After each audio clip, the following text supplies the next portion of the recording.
車は特急小江戸号本川越行きでございます。止まる駅は東村山、所沢、狭山市です。次に車内のご案内をいたします。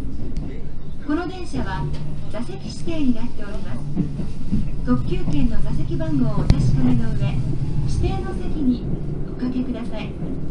座席を向かい合わせにするときは腰掛け下のペダルを踏んで止まるまでお回しください。化粧室は1号車と7号車にございます。また1号車と7号車にはお乗り物の自動販売機もございますので、どうぞご利用ください。なお車内は全車両禁煙となっておりますので、タバコはご遠慮ください。次は東村山に停まります。 Ladies and gentlemen, welcome aboard the Koido Limited Express bound for Honkawa-Moe. We will be stopping at Higashimurayama, Tokorozawa, and Sayamashi. All seats on this train are reserved. Please check your ticket to make sure you are in the correct seat. If you prefer cross seats, step on the pedal under the seat and rotate it until it stops.